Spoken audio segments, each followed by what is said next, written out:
잠룡 레이스에 불을 당긴 한 남자가 있습니다. 내부에 뜨는 잠룡 임종석 비서실장. 최근에 이 선글라스를 낀 사진 한 장으로 제대로 존재감을 어필을 했죠. 얘기 들어보니까 이분이 평소에 눈이 좀 나쁘대요. 그래가지고 그날도 그냥 갔다가 눈이 좀 아프다고 해가지고 부랴부랴 PX에서 갔다가 낀 거거든요. 근데 그게 이제 갑자기 무슨 쿠데타로 나타난 박정희의 선글라스 이런 의미를 갖게 된 거죠. 졸지에. 예. 사실 뭐 저 같은 경우에는 잠깐 이해가 좀 안 되는 부분이 있거든요. 왜냐면은 이날 방문했었던 것도 남북 합의에 대한 이행 책임자예요. 그렇기 때문에 그 이행 사업 중에 중요하기도 하고 또 최초이기도 한 지뢰 제거 사업에 대해서 둘러본 거고요. 그런데 이제 자꾸 이렇게 말이 만들어지고 커지는 이유가 뭘까? 사실 자타공인 여당 쪽의 최고의 차기 대권 후보로 꼽히는 사람이 이낙연 총리거든요. 네. 근데 이낙연 총리를 굳이 안 건드리고 임종석 실장을 자꾸 건드리는 이유는 뭐냐? 어떻게든 뭐 대통령님에게 뭔가 좀 나쁜 평가나 이런 것들 좀 하려고 하는 것 아닐까? 그래서 자꾸 최순실 비교도 나오고 차지철 비교도 나오고 이렇게 나오는 거 아닐까? 보수 언론에서 보도하는 걸 보게 되면은 나름대로 이렇게 보이거든요, 수가. 근데 제가 보니까 하나는 뭐냐면 첫째는 레드 컴플렉스예요. 이분하고 전혀 관계없는 사람들 막 별자리처럼 엮어요. 하나가 임종석, 이인용, 송영길, 뭐 우상호 뭐 이렇게 엮어가지고 사실 이 사람들 청와대가 바로 전대협에 장악돼 있다. 전대협이 옛날에 주사파다. 그래서 북한한테 아부한다. 뭐 이런 식의 라인으로 가는 게 하나가 있겠고요. 두 번째 라인은 뭐냐면 이제 전대협 더하기 운동권 더하기 시민단체. 그래서 청와대 전체가 운동권 인맥에 사로잡혔다. 이렇게 또 공격하는 맥락이 있겠고. 세 번째는 임종석 대 이낙연이 이렇게 충돌시키는 거.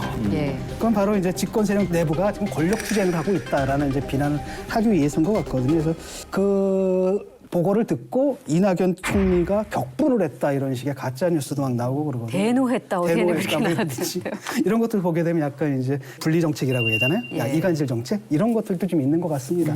저는 임종석 실장에 대한 공격은 사실은 임 실장이 아니라 그 뒤에 있는 이제 문재인 대통령에 대한 비판이다라는 데 공감하는 면이 있어요. 근데 저는 그거는 책임이 있다, 대통령에게도. 그러니까 아주 단적인 사진이 비건 미국 특별대표가 왔을 때요. 임종석 실장하고 비건 대표하고 청와대에 앉아가지고 같이 이렇게 둘이 환담하는 장면이 사진에 딱 나왔어요. 이런 사진들이 말이죠. 누가 대통령이지? 우리나라를 잘 모르는 사람이 보면 저분이 대통령이었던가 보다 이렇게 오해를 하게끔 하는 충분히 그럴 수 있는 사진이에요. 그런데 저는 궁금한 거는 왜 저런 사진들이 밖으로 공개가 되느냐라는 점이었어요. 네. 비서실장의 그런 행보가 이렇게 공식적으로 사진화돼서 그것도 청와대에서 언론에 공개된 적이 있었을까 싶은 정도로 굉장히 이례적인 거거든요. 네. 그렇다 그러면 청와대 내에서 지금 돌아가고 있는 이런 시스템이 대통령이 묵인하거나 또는 뭐 도와주지 않고서는 이런 일들이 벌어지기가 어렵다는 거죠. 그러면 저는 대통령께서 뭔가 메시지를 주고 있다 이렇게 이제 볼 수밖에 없는 거고요. 그 사이 일련의 과정들을 보면 지금 문재인 정부가 비서정부라는 비판을 굉장히 많이 들었잖아요. 법무부 장관이 해야 될 일을 조국 민정수석이 한다든지 국방부 장관이 할 일을 뭐 또 청와대 뭐 정의용 이런 분들이 한다든지 이런 일들이 굉장히 많았단 말이죠. 이제 이렇게 비정상적인 그런 일들이 반복이 되면서 여태까지 쌓여왔던 불만들이 이제 임종석 비서실장의 이런 행보로 인해서 부족해서 터진 것이다. 근데 이게 이제 어떤 문제가 있냐면 임종석 비서실장이 휴전선 갔을 때 대동한 통일부 장관과 국방부 장관은요. 우리 행정부의 서열상 7위하고 9위에 해당되는 사람이에요. 근데 비서실장은 없어요. 순위 안에. 순위 안에 없는 사람이 순위 안에 있는 7위와 9위 장관들을 예. 대동시키고 휴전선을 방문했다는 거예요. 손학규 대표가 뭐 최순실 비유를 했지만 심하게 비하면 그럴 수가 있다는 거예요. 그러니까 국가 심하죠. 그런 체계를 너무 심하다고 지금 예, 바로. 그렇죠. 예. 그러나 국가 체계를 이렇게 존중하지 않았다는 점에서는 비슷한 점이 있다. 네, 이런 거잖아요. 어떻게 몰고 가냐면 이걸 전방시찰로 몰고 가는 거예요. 선글라스 끼니까 장관을 끌고 갔다 이런 느낌이잖아요. 근데 사실 전방시찰이 아니잖아요. 그러니까 남북 간의 합의사항이 되고 있느냐. 지금 유해 발굴 하러 그거 보러 간 거거든요. 그다음에 거기서 끌고 간 그 장관들이 다 유관 장관들이 같이 소속돼 있단 말이죠. 거기서 누가 인솔하고 이런 개념이 아니란 말이에요. 근데 그걸 갖다 선글라스 하나로 인솔한다? 이러다 보니까 지가 무슨 국군 통수권자야? 이런 식의 이미지를 줬던 거죠.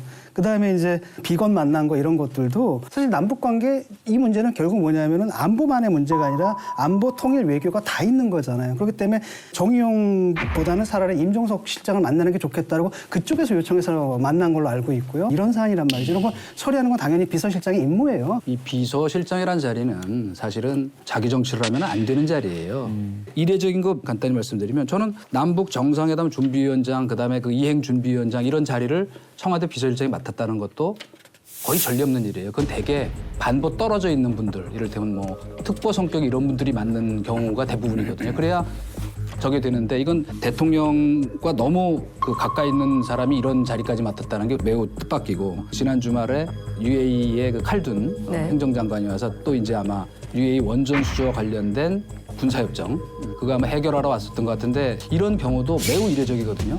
비서실장이 직접 UAE까지 가고 그다음에 또 와서 만나고 여태까지 다른 비서실장에서 안 보였던 굉장히 그 이례적인 그 측면들이 많이 보이니까 당연히 뭔가 본인은 자기 정치라는 것으로 보이는 거고 남들이 볼 때는 이건 진짜 실세구나.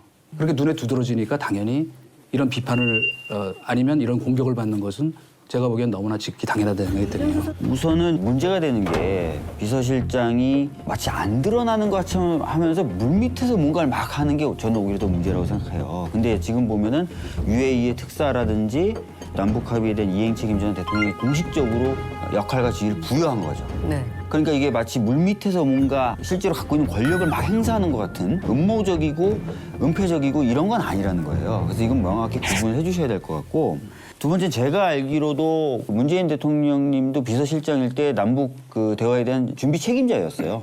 실제로 자기가 해본 거죠.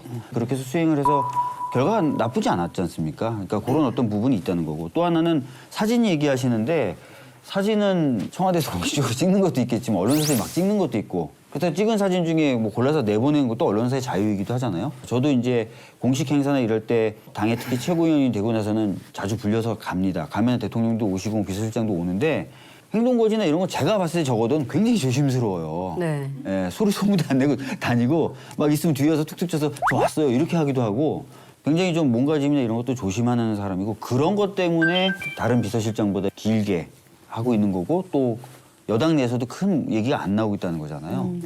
또 권력에 대한 다툼이 진짜 있고 그러면은 사실 여당 내부에서 먼저 얘기가 나오죠. 네. 예. 중진 정치인들 눈밖에 났다. 여의도 그 정치 정가에서는 뭐 그런 이야기들이 있습니다. 이 손학규 대표가 국민들은 또 다른 차지철 최순실 보고 싶어 하지 않는다. 뭐 이런 식의 비판을 지금 내놓았지 않습니까? 임종석 실장의 입장에서 본다면 특히 이제 손학규 대표의 비판이 굉장히 아플 것 같다. 이런 생각이 드는데 두 사람이 사실 10년 전만 하더라도 상당히 호의적인 그런 관계였는데 어떻게 하다가 이제 이런 상황까지 오게 된 걸까요? 민주당이 대통합 민주신당이었던 시절 손학규 대표를 그때 당대표로 추대하자라는 움직임을 주도한 것이 그때 386이었습니다. 그렇죠. 수도권 865연들. 그렇죠. 예. 그때 임종석 지금 비서실장이 대표격으로 해서 그 움직임을 주도를 했었죠. 그래서 이제 손학규 대표하고 임종석 지금 비서실장은 이제 각별한 사이인데 손 대표가 왜 이렇게 공격을 하냐라는 건데 제가 보기에는 손 대표가 뭐 임종석 실장에 대해서 뭐 개인적으로 이렇게 공격을 한 건 아니고요. 문재인 정부가 비서 정치를 하고 있는 것에 대해서 지금 비서실장이 대표격이니까 총체적으로 이제 비판을 한 거다 이렇게 보는데요. 이 비서 정치가 왜 위험하냐면 장관들은 말이죠. 인사청문회를 거쳐서 어쨌든 공개적으로 검증을 한 다음에 임명을 하고 그다음에 장관들 밑에는 뭐 수천 명 아니면 뭐 행안부 같은 게 수십만 명 휘하 공무원들이 있는 조직이 있단 말이에요. 그런 국가 정식 조직을 놔두고 그런 조직도 없고 그다음에 검증 절차도 거치지 않은 비서들이 주도적으로 국정을 이렇게 수행한다는 것은 우리 민주주의 원칙에도 굉장히 문제가 있는 거예요. 그래서 이제 비판들이 제기돼 왔던 건데 이번에 그 임종석 실장이 그것을 이제 터트린 거죠. 예, 아주 상징적으로. 그런 거지 뭐 임종석 실장에 대한 개인적인 비판은 아니다. 저는 그렇게 보고 있어요. 저는 이렇게 얘기하고 싶거든요. 첫째, 비판을 하려면 뭐가 있었냐면 일단 사실들이 있어야 되거든요. 사실들은 없고 여러 가지 해석들이에요. 오케이, 그런 해석의 자유는 인정을 하겠는데 그 해석은 주관적인 거고 객관적인 게 아니기 때문에 보편적인 동의를 얻기 어려워요. 그다음에 두 번째는 뭐냐면 해석은 그렇게 하더라도 비판하려면 언어의 인플레이션이라는 거 있잖아요. 너무 언어를 갖다 풀어놨거든요. 과잉을 해가지고 예를 들어서 좀 왕실장이라는 돈 이건 김기춘 만들겠다는 거고 차지철 만들겠다는 건데 이런 식으로 이렇게 부풀려가지고 하는 것 자체가 사실은 저는 그 정치적인 담론들을 왜곡시킨다고 보거든요. 네. 임 실장이라는 분은 원래부터 이제 문재인 대통령님과 계속 같이 했던 분은 아니에요. 또 박원순 시장님과도 같이 했었고 그 전에는 이제 손학규 대표님하고 가까웠고 어떻게 보면은 약간 외부적인 인사가 되는 거죠.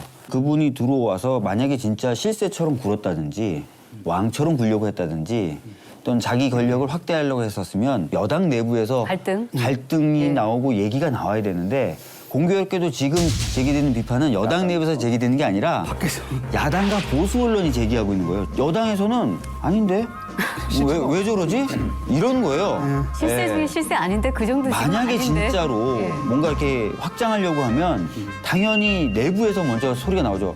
경고가 나오든 아니면 뭔가 보도가 나오든 할 텐데 그게 아니거든요.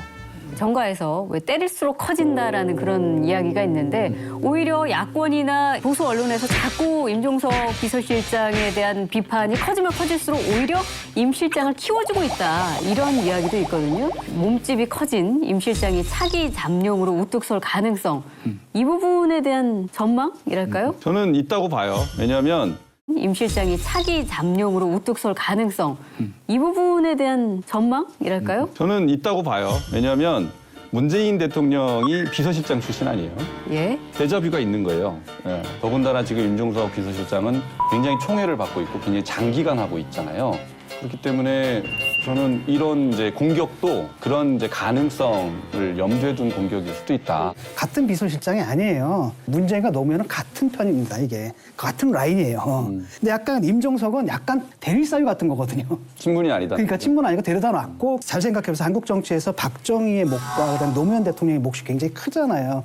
그런 어떤 상징 자본이 있는데 임종석 비서실장 같은 경우에는 그런 노무현 정부의 그런 상징 자본을 온전히 갖고 있는 분이 아니라는 거죠. 그래서 나는 이제부터 이분이 이제 보수 언론이 공격하고 야당이 공격해가지고 올려준 그 몸값, 그 인플레이션을 자기 내실로 채우는 것은 본인의 몫이다 이렇게 봅니다. 그 친문이 아닌 컴플렉스가 이런 식으로 나타나는 거 아니에요? 자기 존재감을 과시하는 쪽으로? 그렇게 볼 수 있지도 않아요? 아니요, 저는 그걸 주민 의원님 생각은 어떻습니까? 지금 임종석 실장의 경우에는 여당, 더불어민주당, 저희 당을 지지하는 분들 사이에서 인기가 굉장히 좋아요. 그러니까 이낙연 총리하고 진짜 1, 2등을 다툽니다. 근데 그렇게 인기가 좋은 이유를 분석해 보면요. 조용하게 문재인 대통령님을 잘 뒷받침하고 있다는 거예요. 너무나 상대적으로 다르네요. 네, 그래서 이게 핵심 자산이에요. 실질적으로 갖고 계신 이게 핵심 자산이고 본질적 자산입니다. 그래서 본인의 정치를 하기 시작한다든지 본인이 마치 막 튀려고 하면 이 핵심 자산을 잃게 돼요.